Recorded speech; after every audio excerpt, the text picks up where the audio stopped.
I'm Rohit. If you've been experiencing strong emotions, this video is for you. What do you do when you have strong emotions?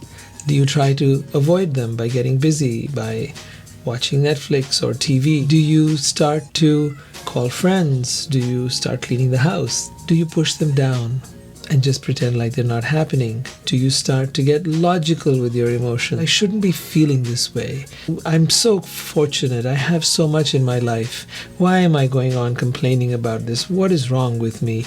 And do you spiral into trying to suppress your emotions, thinking that that's not what you should be doing? Do you try to figure things out? Why did this happen?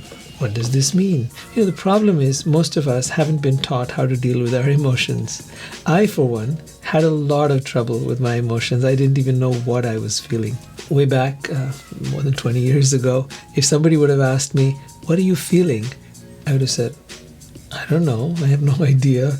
It was not a question I was asked when I was growing up. It was not a question that we as boys were used to dealing with. We just kind of like went about things, and if you got too hurt or too upset or too angry, you were told to shut up and deal with it.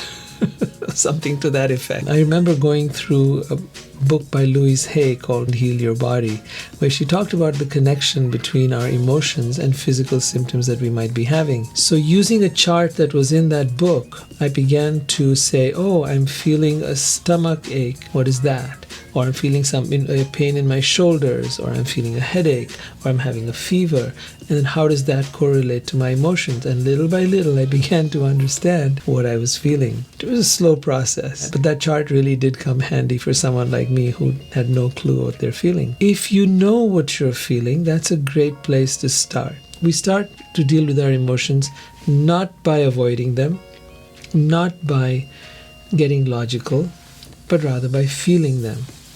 Now, that might sound like basic logic, but I'm going to take this a lot deeper, so hang in there.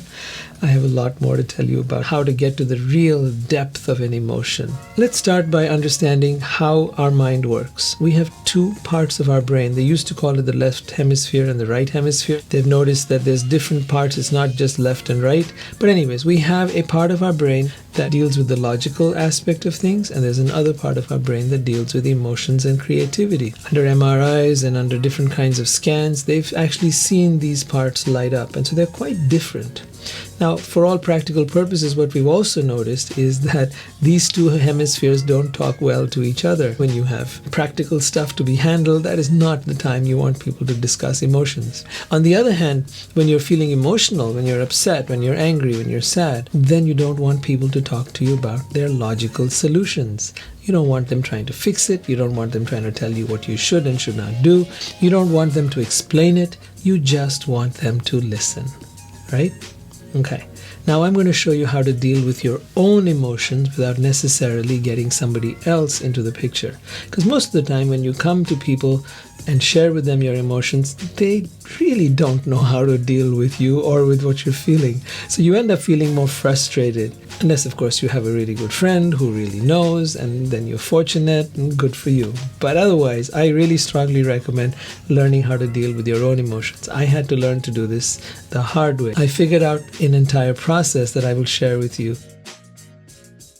Take a deep breath. Come into your body and ask yourself, as you're breathing, what is it that I'm feeling right now? Perhaps you already know, but if you don't, that might be a great place to start. The next step would be to ask yourself, where in my body am I feeling this? Am I feeling this in my solar plexus? Am I feeling it in my throat? Am I feeling it in my jaw or in my head or in my stomach? Where am I feeling it? Which part of my body is tensing up with this emotion? As you become aware of that, your next step would be to close your eyes and visualize what the energy of that emotion is. Does it have a shape? Does it have a color? Does it have a form? Try and see with your eyes closed. Just get a sense of what it's like. What sensation do you have there? What does it feel like for you? Bring your energy, your presence to the emotion and just hold space for it. Allow it to be and witness it. Okay? Whether that's witnessing it as a visual metaphor or whether it's an experience you're having that is more somatic. As you are holding space for it, breathe into it. And as you feel the energy of your breath going into that emotion, you will notice that it starts to soften. And as it softens, you'll notice it will start loosening up. It might even start to move to different parts of your body. Stay present and stay curious. And now ask the emotion, is there anything you would like to tell me? And then listen. Don't argue with it. Don't try to reason or rationalize it. Don't try to tell it that it should not exist. Just listen.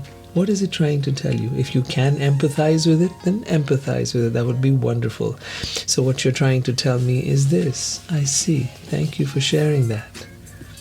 The next thing you might want to ask your emotion is, what do you want? What do you need? What do you expect? What is your idea of how things should be or should not be? Right? That'll give you a lot of information right there. Then ask yourself, have I ever felt this emotion in the past?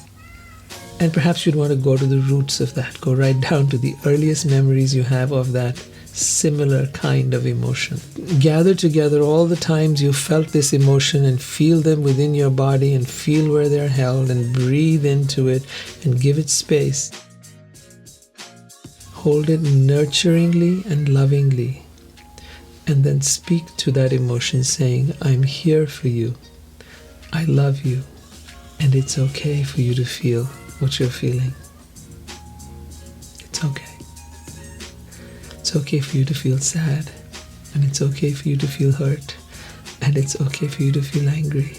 Thank you so much for sharing that with me. Thank the emotion. See it turning into a vapor.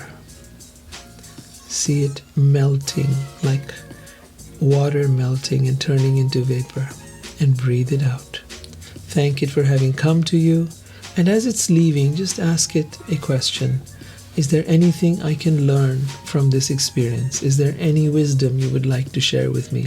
Now, in the beginning, you may not get an answer. In the early days of your doing this experiment, you may not get an answer, and that's pretty normal, because your body and mind still haven't learned to talk to each other and connect with each other.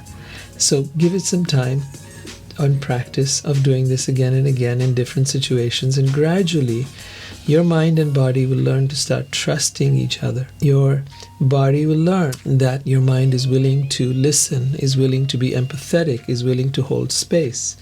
And then it will share with you the wisdom that that emotion has brought for you. I found this to work wonderfully in my life, and I trust that it'll do the same for you. So keep practicing and let me know how it goes for you. Write in the comments if you've done anything like this before. And if you're practicing it for the first time, let me know how it goes. I'd love to get your feedback. I'd love to hear what you think. If you have another strategy that has worked better for you, please share with me in the comments. I'm always learning. I'm always looking for new things that help. I'd love to hear from you. If you haven't subscribed, then please do so. I'll be bringing out lots of different videos with topics of this nature and more about how to love yourself, how to love each other, and how to love the divine. Take care and see you in the next video.